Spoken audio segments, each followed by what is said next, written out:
Hello everyone, आपका स्वागत है मेरे चैनल फुजोशी में। आप लोग कैसे हैं? आई होप कि आप लोग ठीक होंगे। सो गाइस, मैंने अपना सेकंड चैनल ओपन कर लिया है। मैं उसका लिंक डिस्क्रिप्शन बॉक्स में दे दूंगी। सो आप वहां जाकर लिंक पर क्लिक कर मेरे चैनल को सब्सक्राइब कर लीजिए, जहां पर आपको शांगवांग और जानी एफएफ देखने को मिलेंगे, और वो एफएफ मैं कल ही शेयर कर दूँगी।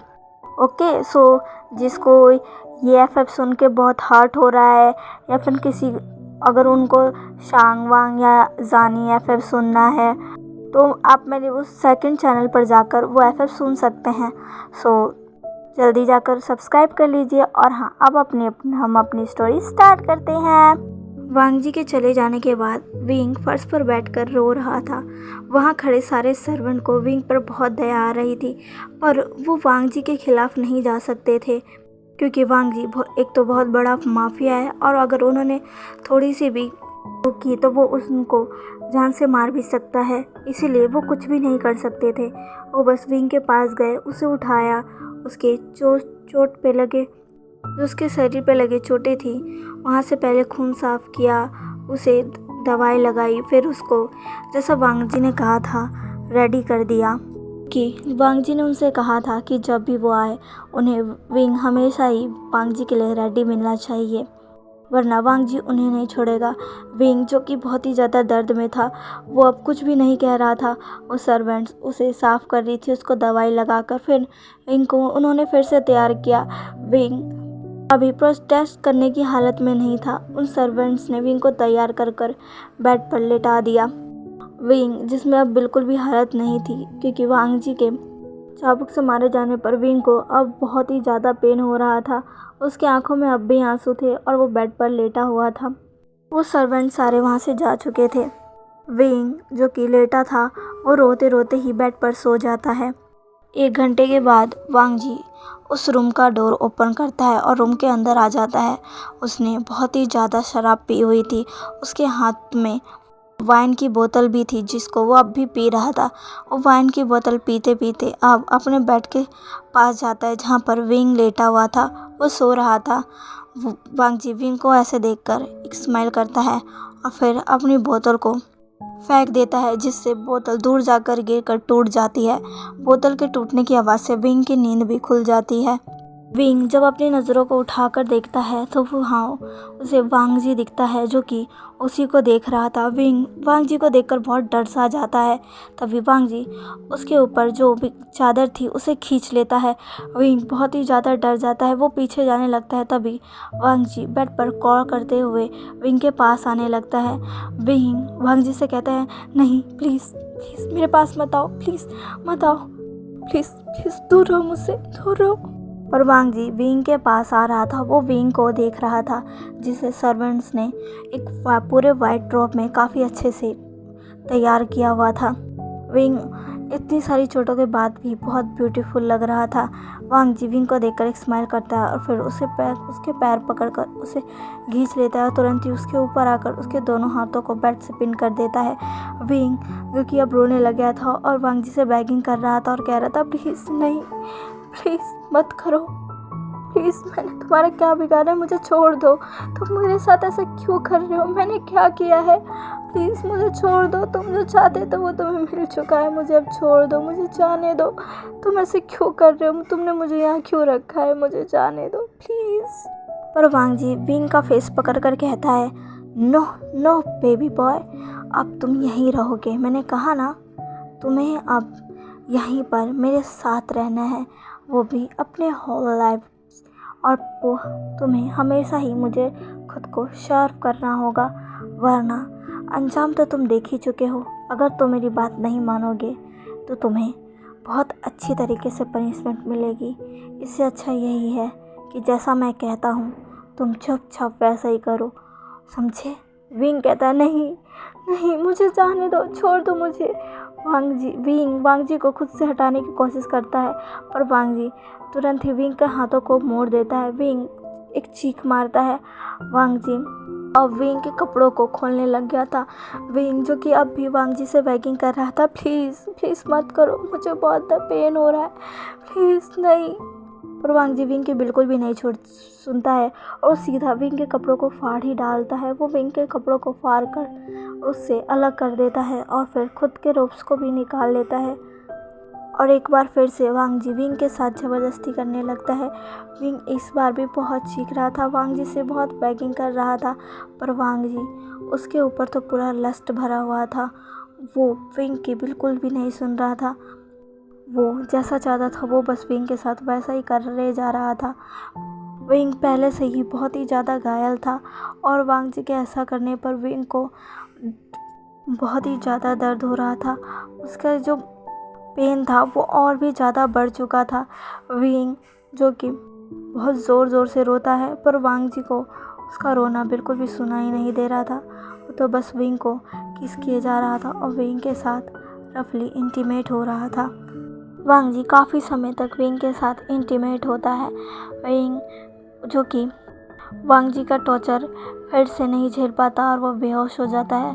वांग जी बहुत देर के बाद अपनी ये रफ इंटीमेसी ख़त्म करता है। थोड़ी देर वो विंग के ऊपर ही लेटे रहता है और फिर खुद को विंग से अलग कर कर वो उठ जाता है और विंग को देखता है जो कि पूरे तरीके से मैस पड़ा हुआ था। उसकी बॉडी पर जगह जगह मार्क्स थे। उसके जो वांग जी ने उसको चाबुक से मारा था वहाँ से अब ब्लड भी निकलने लग गया था। वांग जी अब वहाँ से चला जाता है और सीधा जाकर बाथरूम में बाथ लेकर वो वापस आता है, अपने कपड़े पहनता है और बाहर जाकर सर्वेंट से कहता है जाओ उसे क्लीन करो। सर्वेंट बस हमें अपना सिर हिला करो अंदर विंग के पास चला जाता है और वांग जी वहाँ से चला जाता है। इधर सर्वेंट अंदर आकर विंग को क्लीन करने लगता है। जब वो विंग को क्लीन कर रहा था तभी विंग अपनी आंखें खोलता है। वो देखता है कि वो सर्वेंट उसको क्लीन कर रहा है। विंग की आंखों में आंसू आ जाते हैं, वो रोने लगता है। तभी वो सर्वेंट विंग के पास आकर विंग से कहता है प्लीज़ तुम मत रो। विंग कहता है मैं यहाँ क्यों, वो मुझे यहाँ क्यों लेकर आया है, वो मुझे जाने क्यों नहीं देता। उस सर्वेंट विंग को हक कर लेता है और कहता है शांत हो जाओ, हम उसका कुछ नहीं कर सकते, हम कुछ भी नहीं कर सकते। वो ऐसे ही है, उन्हें कुछ भी चाहिए होता है तो वो हमेशा ही फोर्सफुली ही उसे अपने पास लेकर आते हैं। तुम भी उनमें से ही एक हो।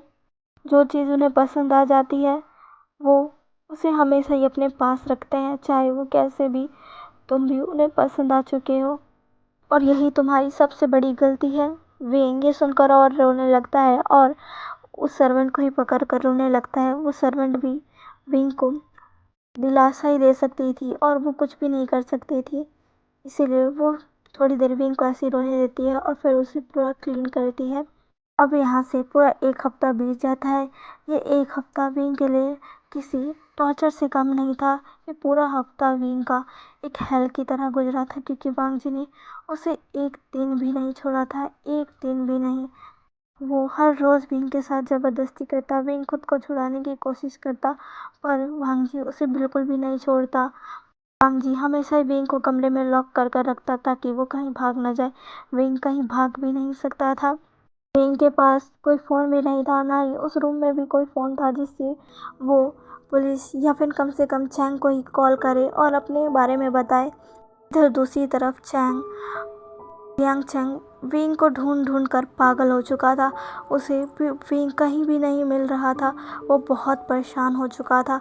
वो कई बार पुलिस स्टेशन के चक्कर लगा चुका था, लेकिन अभी तक विंग का किसी को भी पता नहीं चला था कि विंग कहाँ है और कैसा है। जियांग चैंग जो कि अभी रूम में अपने सर पर हाथ रखकर बैठा हुआ होता है और कहता है क्यों मैंने उसको छोड़ दिया, क्यों मैंने उसको वापस काम पे जाने की इजाज़त दे दी, क्यों मैंने उसे रोका क्यों नहीं। अगर उस दिन मैं नहीं मानता तो आज विंग मेरे साथ होता। ये मैंने क्या कर दिया, सब मेरी गलती है, सब मेरी गलती है, सब मेरी वजह से हुआ है, मैं क्या करूँ। इधर दूसरी तरफ विंग अपने उसी रूम के बालकनी में खड़ा था। वो बालकनी में खड़ा था, अभी अभी सर्वेंट्स उसे वांग जी के लिए तैयार करके गई थी। विंग बालकनी में खड़ा था और उसके आंखों में आंसू थे। वो हमेशा ही इसी तरीके से, जब से वो आया है इसी तरीके से उसे हर रोज़ सर्वेंट तैयार करती है और वांग जी आकर उसे नोचता है, खरोचता है, उसके साथ ज़बरदस्ती करता है। विंग की लाइफ बस इतनी ही रह गई है कि बस उसे रात भर वांगजी का टॉर्चर सहना है, फिर उसके आने से पहले तैयार होना है, फिर उसका टॉर्चर सहना है। विंग अब उसी बालकनी में रोने लगता है और कहता है क्यों क्यों मेरे साथ ही क्यों, मैंने क्या बिगाड़ा था किसी का जो मेरे साथ ऐसा हो रहा है। मैंने तो कभी किसी के साथ कुछ भी नहीं किया, तो फिर मेरे साथ ऐसा क्यों हो रहा है, क्यों क्यों क्यों। और वो वहीं रोने लगता है। तभी वांगजी उस रूम में आ जाता है। विंग ये नोटिस ही नहीं करता है कि वांगजी अब रूम में आ चुका है। वांगजी रूम में देखता है, उसे विंग कहीं नहीं दिखता। जब वो अपनी नज़रें घुमाकर बालकनी की तरफ देखता है तब उसे विंग वहाँ पर खड़ा दिखता है। वांगजी एक स्माइल करता है और फिर विंग के पास चला जाता है। वो विंग के सीधा पीछे जाकर खड़ा हो जाता है। विंग जो कि अब भी बालकनी से बाहर देख रहा था, उसके आंखों में आंसू थे और वो रो रहा था। तभी भी वांगजी पीछे से कहता है क्या हुआ बॉबी बॉय, तुम रो क्यों रहे हो। वांगजी की ऐसी आवाज़ सुनकर विंग वहीं पर स्टंट खड़ा रह जाता है और उसकी आंखें बड़ी बड़ी हो जाती है। तभी वांगजी उसे पीछे से टाइटली हक कर लेता है और कहता है क्या हुआ, क्या तुम मुझे बताओगे नहीं। और ऐसा कहकर वो विंग को उसके नेक में सक करने लग जाता है। फिर उसके नेक से सीधा ईयर पर जाकर वहाँ बाइट कर लेता है। विंग कुछ भी नहीं कहता है, वो बस और रोने लगता है। वांगजी कहता है कि मुझे आने में देर हो गई इसलिए तुम रो रहे हो। विंग कुछ भी नहीं कहता है। वांगजी कहता है चिंता मत करो, मैं आज लेट हुआ हूँ पर आपसे कभी लेट नहीं होऊंगा। विंग कहता है प्लीज़ मुझे छोड़ दो। वांगजी कहता है ऐसे कैसे छोड़ दूँ, तुमने मुझे खुद की आदत लगवा दी है, अब मुझे ये आदत लगी गई है तो अब तुम्हें भी ये आदत डाल लेनी चाहिए, क्यों बेबी बॉय। विंग कहता है छोड़ो मुझे प्लीज़। पर वांगजी विंग की बिल्कुल नहीं सुनता है, वो सीधा विंग को अपने कंधे पर उठा लेता है। विंग प्रोटेस्ट करने लगता है, वांगजी की पीठ पर मारते हुए कहता है प्लीज़ प्लीज़ छोड़ो मुझे, छोड़ो छोड़ो, ये तुम क्या कर रहे हो, छोड़ो। और वांगजी सीधा विंग को ले जाकर बेड पर फेंक देता है। विंग की पीठ जब बेड से लगती है उसे बहुत तेज़ दर्द होता है, क्योंकि वहाँ पहले से ही वांगजी की वजह से काफ़ी ज़्यादा चोट है। विंग बेड पर गिर जाता है और वांगजी सीधा उसके ऊपर आ जाता है। विंग वांगजी से कहता है नहीं प्लीज़, और वांगजी विंग की बिल्कुल भी नहीं सुनता है और एक बार फिर से वो विंग के सारे कपड़ों को फाड़ देता है और विंग के दोनों हाथों को बेड पर पिन कर देता है और फिर से विंग के साथ ज़बरदस्ती करने लगता है। विंग खुद को छुड़ाने की कोशिश करता है पर वांगजी से वो खुद को छुड़ा नहीं पाता है। वांगजी उसकी चेस्ट को बहुत ही ज़ोर से उसको इच कर रहा था, रब कर रहा था। विंग उसको काफ़ी बार हटाने की कोशिश करता है पर जब भी विंग ऐसा करता है वांगजी उसे बहुत तेज़ चाटा मारता है, जिससे विंग के लिप्स से भी ब्लड निकलने लगता है। वांगजी कहता है मैंने कई बार कहा है ऐसा मत करो, समझे। जब भी मैं ऐसा करूँ, अगर तुम कुछ भी करने की कोशिश की तो देख लेना इसका अंजाम बहुत बुरा होगा, समझे तुम। ऐसा कहकर वांगजी विंग को फिर से बाइट करने लग जाता है और उसको रफली किस करने लग जाता है और उसके साथ एक और बार फिर से बहुत ही ज़्यादा रफ इंटीमेट होने लग जाता है। विंग बस पूरी रात रोने के अलावा और कुछ भी नहीं कर पाता है। सुबह विंग की जब नींद खुलती है तो वांगजी वहाँ नहीं था और विंग फिर से बेड पर नेकेड पड़ा हुआ था। विंग बहुत ज़ोर ज़ोर से रोने लगता है। तभी वहाँ पर वो सर्वेंट आ जाती है जो कि विंग की अब थोड़ी अच्छी दोस्त बन चुकी थी। विंग उसके साथ जब रहता है तो उसको थोड़ा ठीक फील होता है पर उसे पता था वो भी उसके लिए कुछ भी नहीं कर सकती। वो सर्वेंट विंग के पास आती है और विंग को उसकी सारी चीज़ें करने में हेल्प करती है। वो विंग को आराम से बेड पर लेटाती है, उसके पेट पर दवाई लगाती है, उसको मेडिसिन देती है, उसको कहती है कि तुम थोड़ी देर रेस्ट करो। विंग कहता है कैसे रेस्ट करूँ इस जानवर के रहते हुए, कि मुझे रोज़ नोचता है, रोज़ खाता है, इसे इसे बिल्कुल भी तरस नहीं आता मुझ पर, बिल्कुल भी नहीं। मुझे मुझे यहाँ से जाना है, प्लीज़ मुझे यहाँ से निकालो। वो सर्वेंट कहती है मेरे हाथ में अगर होता तो मैं कब का तुम्हें यहाँ से निकाल चुकी होती विंग, मुझसे भी तुम्हारी ये हालत देखी नहीं जाती। ऐसा कहकर विंग रोने लगता है और वो सर्वेंट बस विंग को दिलासा देने के अलावा और कुछ भी नहीं कर सकती है। अब यहाँ से कुछ दिन और बीत जाते हैं। एक दिन जब वांग जी अपने रूम में गया तो उसने देखा विंग बेड के नीचे बैठकर बस रो रहा है। वांग वो उस दिन तैयार भी नहीं हुआ था। वांग जी को विंग को ऐसे देखकर थोड़ा गुस्सा आ जाता है। वो विंग से कहता है, तुम क्यों रो रहे हो और तुम रेडी क्यों नहीं हुए? विंग वांग जी की तरफ देखता है और वो डर जाता है। वांग जी विंग के पिन को पकड़कर उसे उठाता है और उससे कहता है, तुम रेडी क्यों नहीं हो? विंग खुद को उससे छुड़ाता और कहता है, मुझे जाने दो, तुम मुझे छोड़ते क्यों नहीं? वांग जी विंग को एक चाटा मारता है जिससे विंग नीचे गिर जाता है और वांग जी उससे गुस्से में घूरते हुए कहता है, मैंने कहा ना, तुम यहाँ से कहीं भी नहीं जा सकते, कहीं भी नहीं, समझे तुम? विंग कहता है, मुझे जाने दो, मुझे यहाँ क्यों रखा है? वांग जी कहता है, चुप रहो, तुम्हें मुझसे ऐसे बात करने की इजाज़त नहीं है। विंग कहता है, तुम एक जल्लाद हो, तुम एक जानवर हो, तुम बस लोगों को फोर्स कर सकते हो और कुछ भी नहीं। तुम में और एक जानवर में कोई भी अंतर नहीं है। वांग जी कहता है, ओह, तो मैं एक जानवर हूँ, अब तुम्हें दिखाता हूँ मैं कैसा जानवर हूँ। विंग बहुत ज़्यादा डर जाता है क्योंकि वांग जी अब बहुत ज़्यादा गुस्से में आ चुका था और वो विंग की तरफ बढ़ रहा था। विंग वांग जी को ऐसे देखकर बहुत डर जाता है। वो वांग जी से कहता है, नहीं प्लीज़। वो पीछे पीछे जाने लगता है। वांग जी अपने कदमों से चलकर विंग के पास आ रहा था और विंग बस पीछे पीछे घसीट रहा था खुद को। विंग कहता है, प्लीज़ नहीं, पर वांग जी सीधा विंग के पास जाकर उसे वहीं पर फर्श पर पिन कर देता है और उसे घूरते हुए कहता है, अब तुम्हें पता चलेगा कि असली जानवर किसे कहते हैं। विंग कहता है, नहीं प्लीज़ प्लीज़, नहीं प्लीज़। कहते समय विंग की सांसें बहुत ज़्यादा धीमी हो रही थी। विंग अचानक से ही वहीं पर बेहोश हो जाता है। वांग जी जब विंग को ऐसे देखता है तो उसे थोड़ा शॉक लगता है कि इसे क्या हो गया। विंग बेहोश हो चुका था। वांग जी विंग के ऊपर से उठता है और उसको हिलाते हुए उसके सर गालों पर टैप करते हुए कहता है, हे तुम्हें क्या हुआ, उठो उठो, ये तुम क्या कर रहे हो? और विंग को हिलाता है और काफ़ी बार उसके सर पर उसके गालों पर टैप करता है, पर विंग नहीं उठता है। विंग बेहोश हो चुका था। वांग जी को कुछ समझ नहीं आता इसे क्या हो गया। वांग जी अब विंग को फट से उठाता है और बेड पर रखकर एक सर्वेंट को बुलाता है। सर्वेंट तुरंत ही अंदर आ जाता है। वांग जी कहता है, जाओ जाकर डॉक्टर को बुलाओ। सर्वेंट कहती है, जी सर। सर्वेंट वहाँ से चली जाती है और कुछ समय बाद ही डॉक्टर भी वहाँ आ जाता है। डॉक्टर वांग जी के पास आकर वांग जी को ग्रीट करता है। वांग जी कहता है, देखो इसे, क्या हुआ इसे, ये बेहोश क्यों हो गया? डॉक्टर वांग जी को जी सर कहकर जल्दी से जाकर विंग को चेक करने लगता है। वो विंग को चेक करता है और शॉक हो जाता है। वांग जी डॉक्टर को ऐसे देखता है और कहता है, क्या हुआ इसे? डॉक्टर कहता है, सर वो तभी विंग को भी होश आने लगता है। विंग को भी अब थोड़ा थोड़ा होश आ जाता है।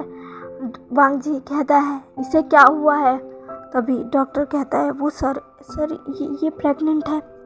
वांग जी सुनकर शॉक हो जाता है। विंग भी वो सुनकर शॉक हो जाता है। उसकी आंखें बड़ी बड़ी हो जाती है और वो डॉक्टर की तरफ देखने लगता है। विंग कहता है, क्या कहा आपने? डॉक्टर कहता है, मैं सही कह रहा हूँ, तुम प्रेग्नेंट हो। विंग और वांग जी दोनों ही शॉक में थे। अब हमें थोड़ी देर बाद का सीन दिखाया जाता है जहाँ पर विंग कमरे में अकेला बैठा हुआ था और रो रहा था। वो खुद से ही कह रहा था, नहीं ये क्या हो गया, नहीं मेरे अंदर उस डेविल का बच्चा पल रहा है, नहीं ऐसा नहीं हो सकता, नहीं बिल्कुल भी नहीं, ये क्या हो गया, मैंने ऐसा कभी नहीं सोचा था। तभी उस रूम में वांग जी आ जाता है। वांग जी को देखकर विंग सा जाता है। वांग जी विंग की तरफ देखकर कहता है, तुम्हें चिंता करने की कोई ज़रूरत नहीं है। विंग कंफ्यूज हो जाता है कि वांग जी आखिर कहना क्या चाहता है। वांग जी विंग को देखता है और कहता है, मैंने कहा ना, तुम्हें चिंता करने की ज़रूरत नहीं है। विंग अब भी कंफ्यूज था। वांग जी समझ गया था। तभी वांग जी कहता है, तुम चिंता मत करो, मैं ये बच्चा गिरवा दूंगा। ये सुनकर शौक हो जाता है। वो कहता है, क्या? वांग जी कहता है, इस बच्चे को इस दुनिया में नहीं आने दूंगा। ये बच्चा बस मेरे लिए मुसीबत बनेगा और कुछ भी नहीं। और वैसे भी तुम मेरी कोई वाइफ नहीं हो, तुम बस मेरी एक स्लेट हो जो हमेशा ही मुझे अपनी बॉडी सर्व करती हो और इससे ज़्यादा तुम मेरे लिए कुछ भी नहीं हो। इसीलिए इस बच्चे को इस दुनिया में आने का हक नहीं है। मैं इसे कल ही जाकर गिरवा दूँगा। मुझे तुम ऐसे कहकर वांगजी वहाँ से चला जाता है और विंग बस वहाँ पे शॉक बैठा रह जाता है। तो चलिए गाइस, आज के लिए बस इतना ही। आज का पार्ट आपको कैसा लगा प्लीज़ मुझे कमेंट करके ज़रूर बताइएगा और प्लीज़ मेरे चैनल को लाइक, सब्सक्राइब एंड शेयर कर लीजिएगा। मिलते हैं इसके नेक्स्ट पार्ट में। बाय।